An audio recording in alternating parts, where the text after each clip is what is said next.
Welcome to the Hammer Territory Podcast. My name is Shawn Coleman. Hope wherever you are and wherever you are listening, you are having a great start or a great end to your Tuesday, start to your Wednesday. Of course, you can find all the great content from Hammer Territory at Hammer Territory across all forms of social media, part of the Foul Territory family of podcasts. And as always, again with me is my podcast partner, Stephen Tolbert at B_outliers on X/Twitter. Stephen, I hate to say this, man. It's always a pleasure to talk with you, but I'm getting to the point where, I always look forward to it, but it also just comes with a bit of dread because it seems like every time we talk now, it's about a disappointing Braves performance.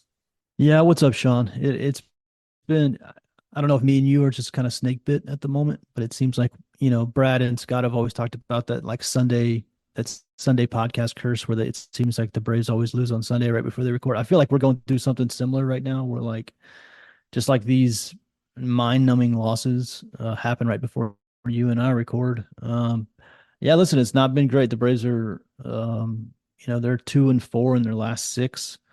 The offense has just completely fallen asleep again. We're going to get into it obviously with tonight and in the last couple of games, but yeah, it's just not fun. Somebody tweeted it to me tonight, and I hadn't really thought about this, but they said to me, do you find this Braves team to be a fun team to watch? And like, I love the Braves, of course. Obviously, we cover it, and I've done it for years now, but like, I don't know that this team is actually that fun to watch. Like, they're built to hit homers, but they're not really built to do much else. So if they're not hitting homers, like especially offensively, like they don't steal bases, like they're not like a speed team. They're not like, go first to third, hitting triples in the gap and exciting on the base, but like it's kind of a homer or bust offense. And the homers obviously have not been coming this year. So like it's actually really not that much fun to watch on a night-to-night basis. Unless you just, obviously when Chris Sale, Max Fried, Reynaldo didn't pitch great tonight, but typically he's done well. Outside of watching those guys, which has been a lot of fun, like the team overall, I would kind of agree with that comment. Like it's not the most fun team to watch, at least so far. And we just passed the halfway point. So, but yeah, we're gonna get into all of it tonight. But yeah, it's always good to do these with you, man. I will counter that just for a second. You're exactly right overall, but we do have our fun moments. For instance, tonight in the second inning, there was a positive there. Back-to-back home runs for Austin Riley and Shawn Murphy. And then later on in the game, Stephen, we had back-to-back successful butts from Forrest Wall and Zach Short. I can't remember the last time we saw that in the Braves game. Okay, I'm being a bit facetious, but agreed completely. Right now, and one of the reasons why, and we're going to get into this a little bit later on, one of the reasons why it's not as fun, especially as it was last year, is because whenever you see this Braves team miss an opportunity to score once, and then they do it again, there's that feeling of dread that, hey, we've been here far too many times before. We've seen this story far too many times. It's the same thing over and over, and that proved to be true once again tonight. But the biggest story potentially from tonight, Stephen, is actually the performance of Reynaldo Lopez. Now, don't get me wrong, he had a good start.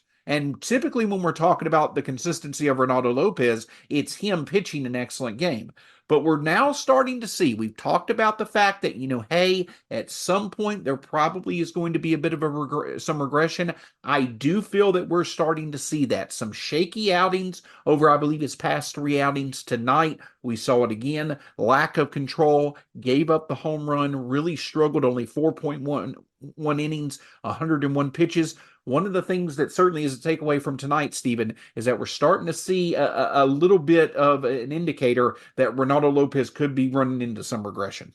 Yeah, I mean, listen, we've talked about it. I mean, you and I have talked about it probably 6 or 7 times at this point, but like I never, and hopefully people that have listened have heard us say, like, I never believed Reynaldo Lopez was like a 1.5 ERA starting pitcher, just because nobody, I mean, that's like Greg Maddux, prime, Jacob DeGrom, Pedro Martinez. Like that's not Reynaldo Lopez. Like let's be honest, that's not Reynaldo. Reynaldo, I think a good like find your level type of pitcher is like a 3 ERA pitcher. So, when he comes into the game with a 1.57 ERA or whatever it was, at some point we're going to see regression. And he didn't have a terrible night tonight. Like he gave up the 2 home runs. The big thing tonight were the walks. I mean, he gave up 4 walks. It's back-to-back outings. He's had 4 walks. It's, what that does really is it just drives up your pitch count. He had a really high pitch count first inning. He struck out the side, but he threw like 30 pitches in the first. And then he just could never get that quick inning to kind of get those pitches back. He was at 100 pitches into he didn't get through the fifth, obviously. Um, yeah, listen, it's going to happen. Like Ronaldo's not supposed to be one of the 3 best players on this team. Like Ronaldo's supposed to be like the 10th best player on this team or the 12th best player on this team. Like there's supposed to be a bunch of guys in between, Max Fried and Chris Sale and Reynaldo Lopez that should be picking up the slack. So, it's a little bit like Ozuna. Like, yeah, Ozuna's in a slump, but like they're going to be in slump. Like they're not going to be perfect all year. Like you need other guys to step up and carry the load when that happens. And for right now, for the Braves, if Max Fried, Chris Sale, or Reynaldo Lopez don't go out and just throw an absolute gem, and I've talked about this all year, like if those guys don't go out and throw a gem, the Braves don't win. And that's been the problem for, going on 3 months now. And the offense just doesn't cover anything up anymore. Um, with Ronaldo, it is going to be interesting with what they do. Bowman just tweeted out that he's going to pitch on regular rest again. I am very interested to see what they do because, like you said, it does seem to be hitting a wall a little bit. Um, how much did they push him? Usually the Braves are just kind of take it day by day, let the guy tell you how he feels and go from there. So that's probably what they'll do. Tonight was just command mostly, but yeah, it is going to be interesting what they do. Absolutely. And so, and this was to be expected. At some point, it was to be expected that, especially for Reynaldo Lopez, who's, entering this season as a starter for the first time in a few years, it's excellent to see what he's doing. I'm not sitting here predicting that all of a sudden Reynaldo Lopez is going to have a season like Bryce Elder did last year. But the point is that run support has to be there because he probably is going to, be more of that 3 to 3.5 ERA starter for the rest of the season than someone who has a 1.5 ERA. But now let's get into the fun, and that's the offense. And I say that sarcastically. And Steven, I'm going to kind of do this in parts because I feel that, looking at it this way will kind of establish the fact that what we're seeing from this offense, what we're seeing right now, so many stretches of, the inability to hit home runs, the inability to struggle. When you really look at this offense from multiple perspectives, you hope at some point they snap out of it and become the best in baseball. But right now, there's things in place that just are not going to allow that to happen. And the first thing, before we get into the individual players, the first thing that stands out to me, and I think this may be the biggest thing that Alex Anthopoulos is going to have to address at the trade deadline. This Braves offense right now is nearly non-existent against right-handed pitching, especially with runners in scoring position. Bottom 5 in nearly every offensive category. Metrics when you look at this team against right-handed pitching with runners in scoring position. If this team is not hitting home runs against right-handed pitching, it's having a very hard time creating and converting run scoring opportunities. They have got to get better against right-handed pitching, especially as we get closer to the playoffs. Yeah, listen, I've talked about this, and if you follow me on Twitter, like one area where I think Alex could have done better is I do think the lineup is a little too right-handed. I don't think they've taken advantage of the dimensions of the ballpark where it's a very left-handed hitting friendly place to hit. But the Braves are just so right-handed all the time that they don't always take advantage of that. And this year's been a big example of that. And listen, when the Braves essentially have 3 lefties. They have Kelnick, they have Olson, and they have left-handed Ozzie. And left-handed Ozzie is obviously substantially worse when he bats left-handed. And then Kelnick and Olson have both been streaky. Obviously, Kelnick is hot right now. Olson is the one who's ice cold. But that's it. And that's, and I'm not counting Forrest Wall just because he's Forrest Wall. So yeah, the Braves need more left-handed help. I've kind of been banging the drum on Twitter that they need to go get a left-handed outfielder to help against right-handed pitching. I would love to go get another left-handed infielder to maybe give Arcia some rest, maybe even platoon that spot. Like they need more left-handed hitting. And you look at the Giants tonight, like every other hitter seemed like he was left-handed. Like other teams are much more balanced, I feel like. And the Braves are just like it's just right-hander after right-hander after right-hander, and then one lefty here or there. And that does hurt against right-handed pitching. And right-handed pitching is what you see the most. There's just more right-handed starters in baseball than there are left-handed starters. So, you know, the Braves definitely need more left-handed hitting. They need, even a right-handed hitter that hits right-handed pitching well would work, but it's just so much easier to go get lefties, in my opinion. So I would love to see that at the trade deadline, a left-handed outfielder, maybe a left-handed infielder, just something to balance this lineup out. It just gets so right-handed, and especially in the postseason where other teams can really match you up to death. That's where you really pay for it. And I think that's part of what happened last year is Philly could just match the Braves up to death with all the right-handed pitching, and the Braves don't have a great answer to that as currently constructed. So I would love to see them go get a left-handed, if not one, two left-handed hitters of some regard, just to balance out the lineup a bit because they are susceptible. This is an ongoing theme, and it's something I think Alex needs to address.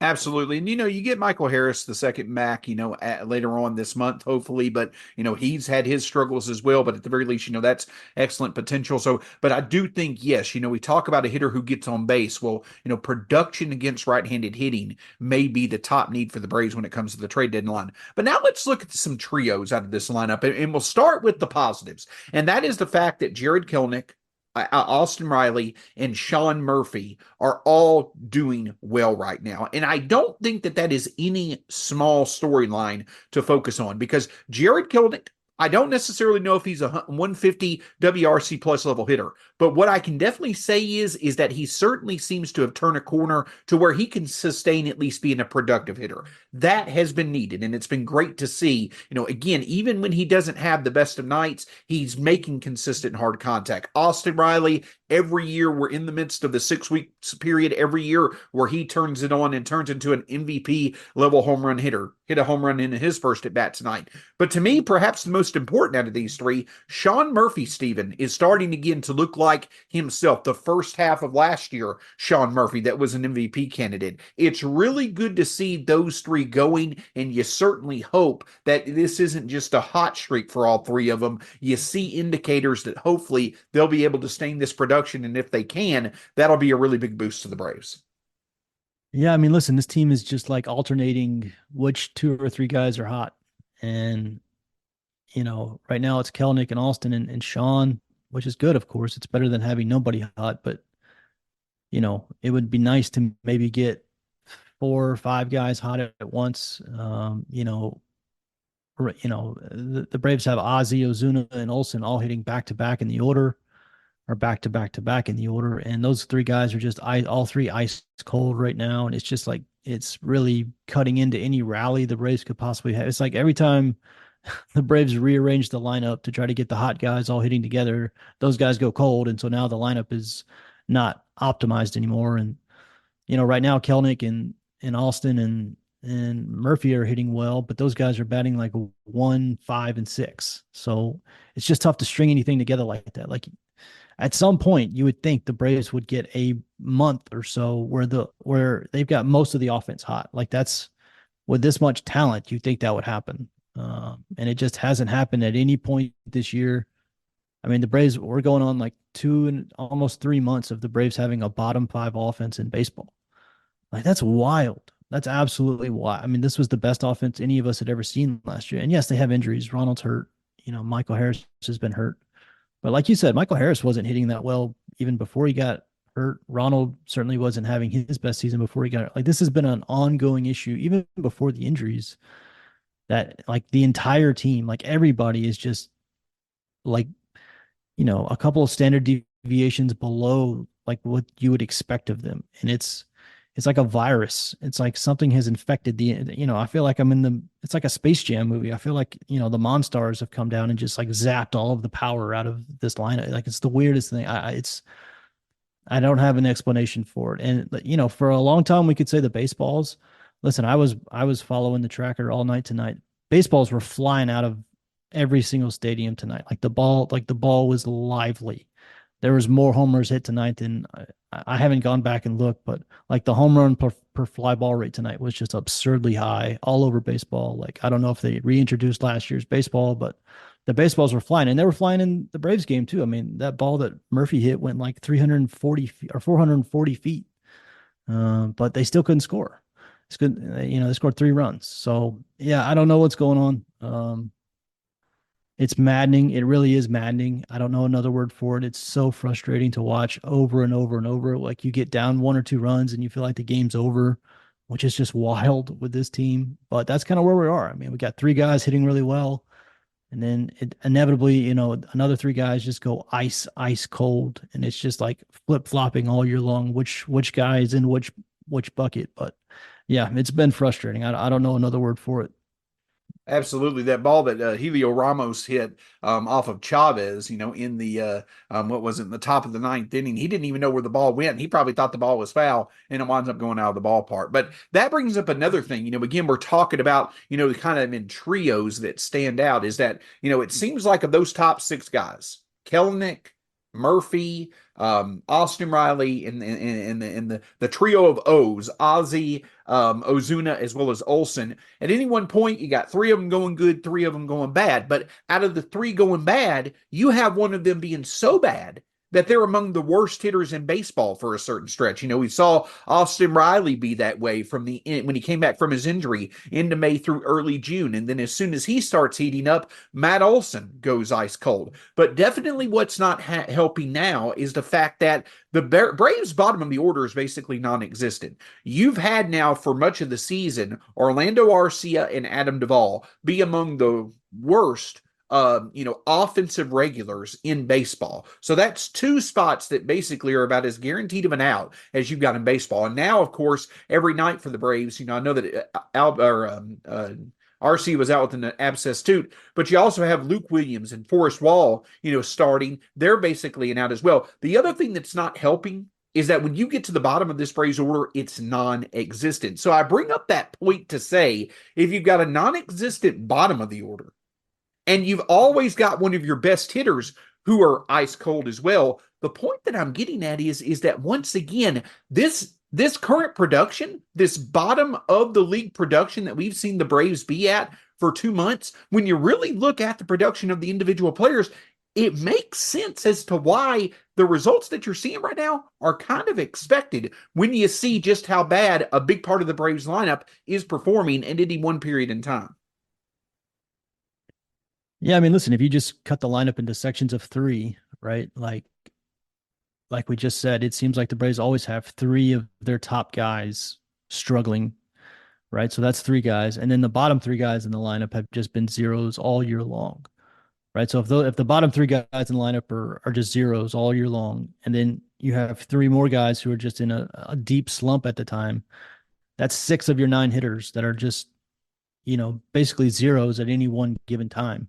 Like, yeah, it's gonna be like that's hard. It's hard to score that way. Like, you could pop a couple solo home runs, but in terms of like stringing any kind of big innings together, that's been the other thing is like when the Braves do score, it's like 1 or 2 runs at the most per inning. Like they don't have these like 4 or 5 run innings anymore because they don't ever have enough guys consistently hot to produce a 4 or 5 run inning. Like they had that 1 inning on Friday night against Pittsburgh, and it felt like a tidal wave of runs because it's been so long since we've seen anything like that. They scored 5 runs in 1 inning. That was where Ozuna cleared the bases with a double, and then they tacked on a couple more runs after that. Like it was so memorable because of how rare it's been this year. And when you break it down position by position, at any one time, the Braves basically have 6 guys in their lineup who are producing nothing.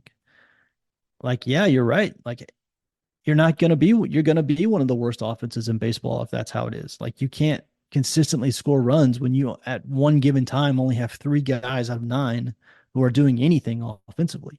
And that's basically essentially how the Braves have existed all year.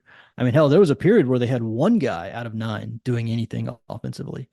3 is probably a luxury at this point, how it was going earlier in the year. So until they can get 4 or 5 of their best players going at the same time consistently for a extended period of time, this is going to be how it is. I mean, you can't score runs at a consistent basis when you've only got 2 or 3 guys in the entire lineup doing anything, and then you have 6 or 7 zeros. Like, yeah, you're not going to score. And part of that is personnel. The injuries do matter here, but a lot of it is just underperformance. Like Matt Olson has been very bad for a while now. Like he had a rough start. He got hot in May, at the end of May, and through like the first 2 or 3 weeks of June that a lot of people didn't notice because the Braves weren't playing very well. But he actually did get really hot. And then now he's just been ice cold for like 3 weeks. Marcelo Zuna has been in a huge slump for about 3 weeks now. Ozzy's been in a huge slump. Like, and as soon as those guys come out of it, it seems like, Kelnick will go cold or Riley will go cold. Like that's just how it's been all year long. There's just been this rotating, it's just back and forth of who's hot, who's cold. Nobody ever at the same time. It's just been very frustrating. It's been very inconsistent. And like you said, it's not that surprising that the Braves are one of the worst offenses in baseball when you look at it from that perspective. They, at any one time, they've got maybe two or three guys at the most going. So yeah, it's going to be hard to score runs. And that's pretty much how they've existed all year long.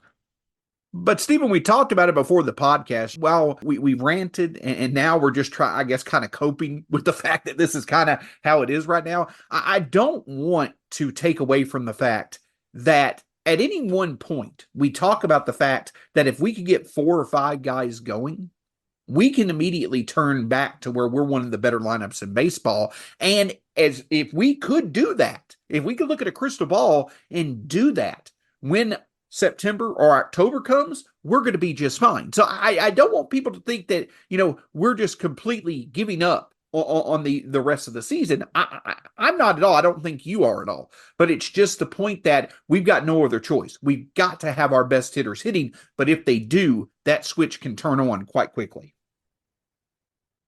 Yeah, and listen, the Braves, as we sit here today, even with the loss today, the Braves have according to Fangraphs, they have a 91% chance to make the playoffs.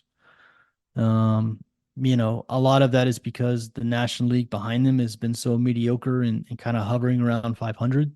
And the Braves, I mean, you and I were talking before the podcast, like the honest truth, the God's honest truth, and people don't want to hear this, and I understand that. And I understand why people don't want to hear it. But the God's honest truth is the Braves could pretty much, sleepwalk through the second half, play like 500 ball, and probably still make the playoffs. Like if we're being honest, like 84, 85 wins is going to be, that's usually what the last wild card spot is in terms of the bar to make the playoffs. The Braves could sleepwalk the rest of the year, even play under 500 the rest of the year, and still probably make the playoffs. And then get hot in September and win the whole thing. Like it sucks that that's baseball now, but that is kind of baseball now. Like the regular season just doesn't matter that much just because of what I just said. Like the Braves could play uninspired ball basically all year long, get hot in October and win everything. That's pretty much like what I just described is pretty much the 2023 Diamondbacks. Like go watch, obviously the people that listen to us aren't Diamondbacks fans, but like go to Baseball Reference or something and look at their whole season and just see how mediocre they were for pretty much the whole year. Like they had little spots of getting hot here and there, but they were pretty much mediocre all year. They were the last team in, they snuck into October, they got hot and they made it to the World Series. And like that's just kind of baseball now. And I hate that. I railed against expanded playoffs for this exact reason. I don't want the regular season to be just completely meaningless, but it's not completely meaningless, but it to a certain extent it doesn't matter that much. Like again, I know people want to hear this, but the Braves could sleepwalk pretty much the rest of the way, just do enough to get in and then get hot in October and win everything. And they could also sleepwalk the rest of the way and get knocked out in the first round. But it's all pretty much going to come down to, as long as you get in, how are you playing in October? That's really all that matters now. So how much does any of this really matter? I don't know.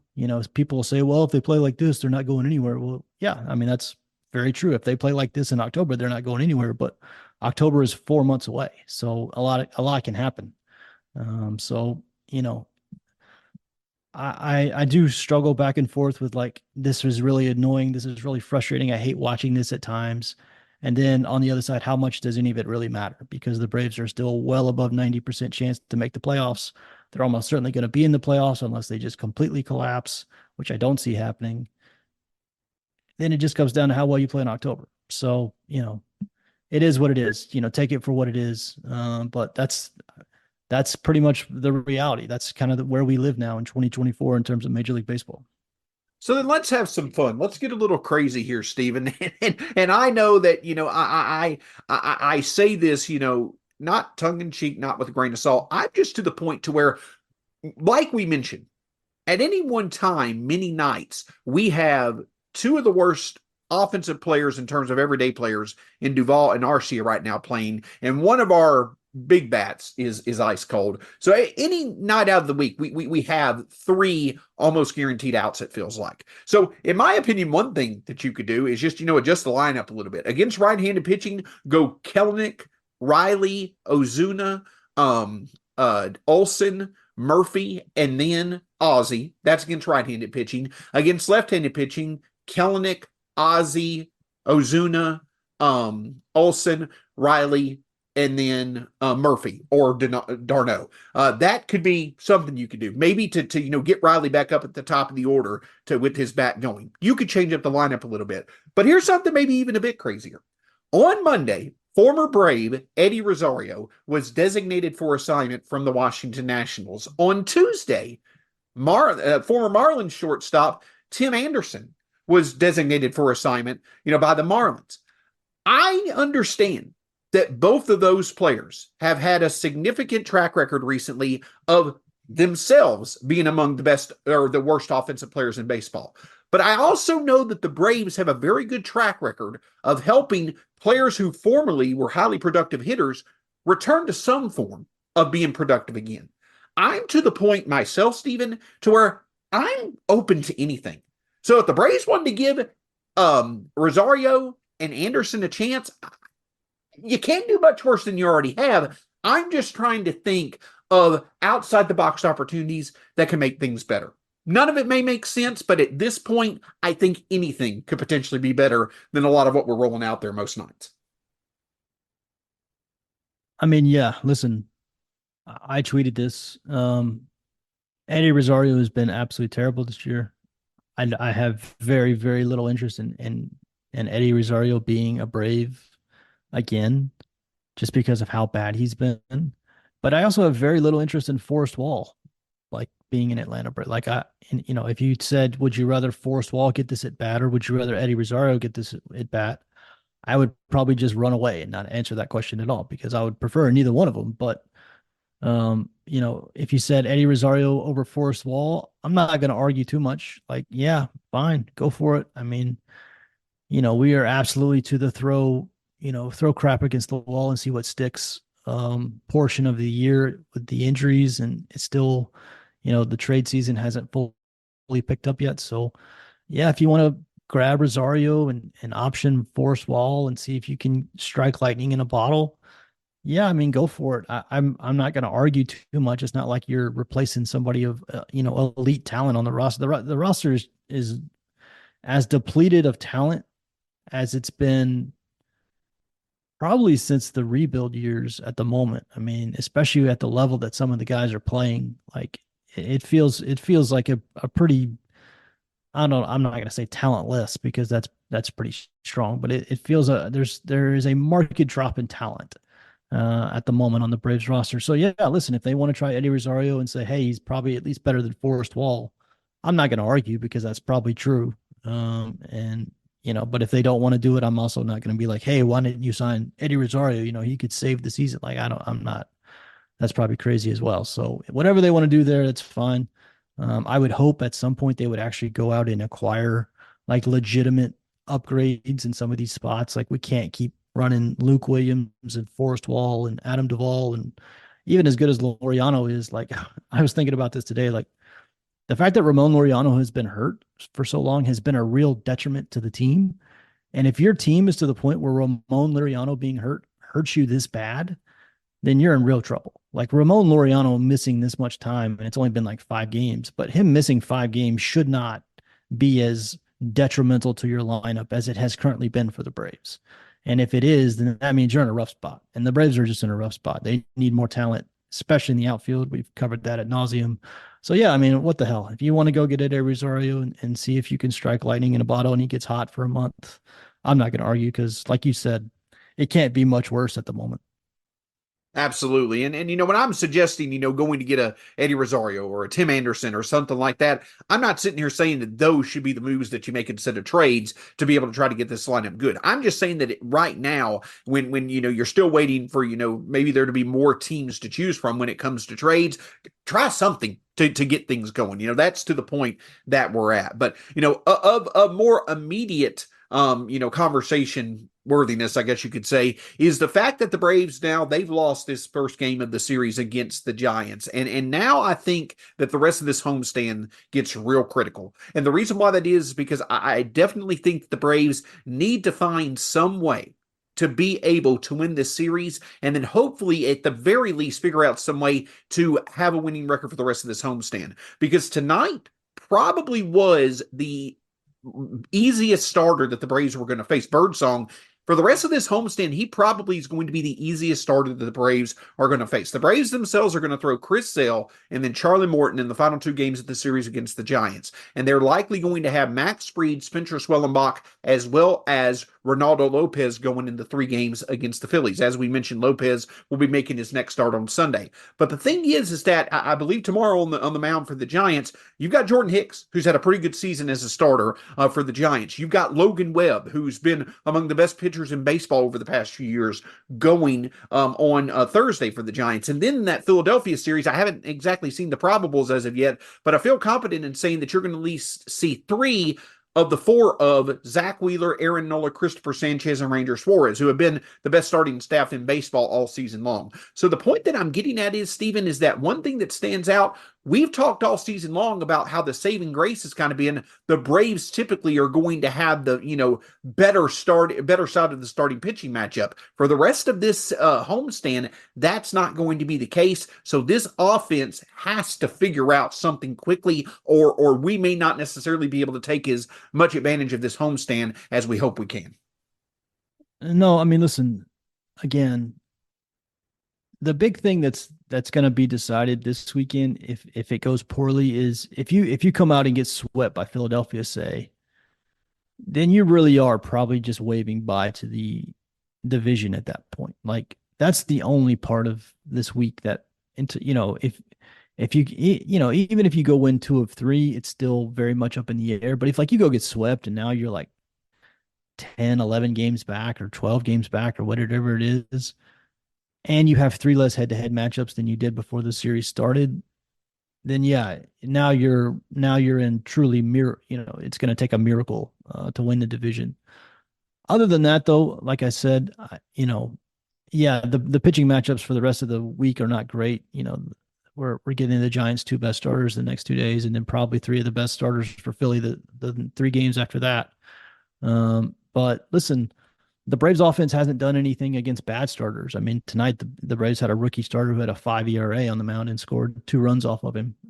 So who knows? Maybe good starters. The Braves just beat Paul Skeens the other day. Now they did it by winning 2-1, and one of the runs was the free runner that you get in extra innings. So it basically took a great pitching matchup for Max. But I mean, that's pretty much how the Braves win these days. Is a starter goes out and throws a great game. The bullpen is, perfect and they squeak by, by the skin of their teeth. And until this offense wakes up, that's how they're going to have to win. And so, yeah, they need Sale to be good tomorrow. They need Max to be good on Friday.